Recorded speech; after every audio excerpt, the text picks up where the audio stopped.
తెలంగాణ తొలి ముఖ్యమంత్రి కేసీఆర్ హయాంలో అన్ని కుల వృత్తులకు పెద్ద ఎత్తున నిధులను కేటాయించి ఆదుకోవడం జరిగింది. నిన్న ఎమ్మెల్యేగా ఆదరించిన నర్సాపూర్ నియోజకవర్గ ప్రజల కష్టసుఖాల్లో పాల్పంచుకుంటానని నర్సాపూర్ ఎమ్మెల్యే వాకర్ సుంతా లక్ష్మారెడ్డి అన్నారు. మెదక్ జిల్లా కొల్చార మండలం పైతర గ్రామంలో శాలివాహన కుమ్మరి సంఘం ఆధ్వర్యంలో ఆదివారం నిర్వహించిన బోనాల కార్యక్రమానికి ఆమె ముఖ్య అతిథిగా హాజరయ్యారు.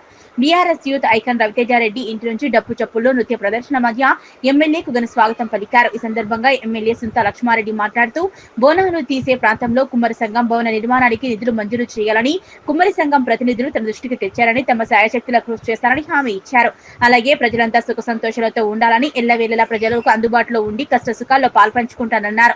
ఎమ్మెల్యే వెంట బీఆర్ఎస్ యూత్ ఐకాన్ రవితేజారెడ్డి, మండల బీఆర్ఎస్ అధ్యక్షులు రంపల్లి గౌరీశంకర్ గుప్తా, మండల బీఆర్ఎస్ యువత అధ్యక్షుడు కోనాపూర్ సంతోష్రావు, ముఖ్య నాయకులు ముత్యంగారి సంతోష్ కుమార్, ఇంద్రసేనారెడ్డి, రామన్న ముద్రాజ్, దొడ్ల ఆంజనేయులు, మాజీ సర్పంచ్లు మురళీగౌడ్, సంతోష ఎల్లేశం, మాజీ ఎంపీటీసీ ఆరుట్ల ఎల్లయ్య, గ్రామ పార్టీ అధ్యక్షుడు లింగంపల్లి మల్లేశం, బోయిని ఆంజనేయులు, కుమ్మర సంఘం నాయకులు భూమయ్య, వెంకటయ్య, శంకరయ్య, సత్తయ్య పాల్గొన్నారు.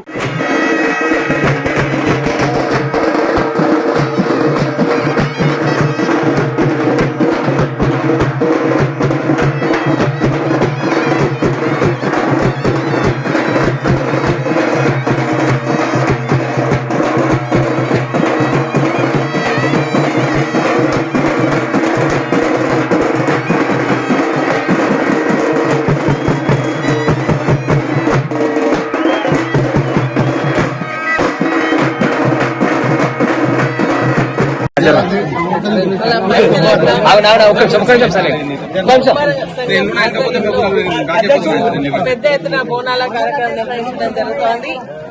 ఈ కార్యక్రమంలో మరి మమ్మల్ని ఆహ్వానించి మరి పాల్గొనేటువంటి అవకాశం కల్పించినటువంటి పైతర గ్రామ మరి కుమ్మర సంఘం అధ్యక్షులకు, కార్యవర్గ సభ్యులకు, వాళ్ళ సంఘానికి మొత్తానికి కూడా నా హృదయపూర్వక ధన్యవాదాలు తెలియజేస్తా ఉన్నా.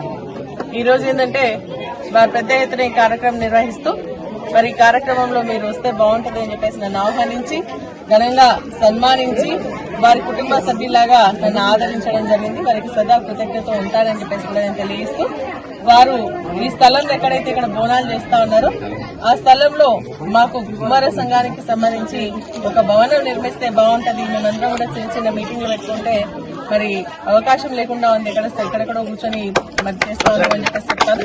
తప్పకుండా ఆలోచిస్తా ఉన్నా. వారికి సంబంధించిన కుమార సంఘ భవనానికి నిధులు కేటాయించడం జరుగుతుంది అని చెప్పేసి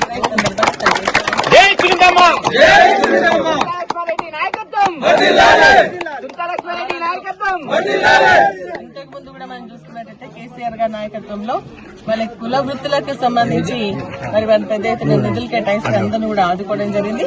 ఇప్పుడు కూడా మరి అదే విధంగా నన్ను ఎమ్మెల్యేగా గెలిపించినటువంటి నా ప్రజలైన వాళ్ళందరికీ కూడా అందుబాటులో ఉండి వాళ్ళ కష్టసుఖాల్లో పాల్పంచుకుంటూ వారు అడిగినటువంటి ఈ భవనానికి తప్పకుండా నిధులు మంజూరు చేయిస్తా అని చెప్పేసి మరొకసారి నేను వారికి తెలియజేస్తూ ఇదే రకమైనటువంటి ఆదరాభిమానాలు చూపాలని, వారు ఇచ్చేటువంటి ఒక కొత్త శక్తితో మరి ముందుకు వెళ్లి నియోజకవర్గ అభివృద్ధి కోసం కృషి చేస్తామని చెప్పేసి ఈ సందర్భంగా తెలియజేస్తూ సెలవు తీసుకుంటున్నా. జై హింద్, జై హింద్.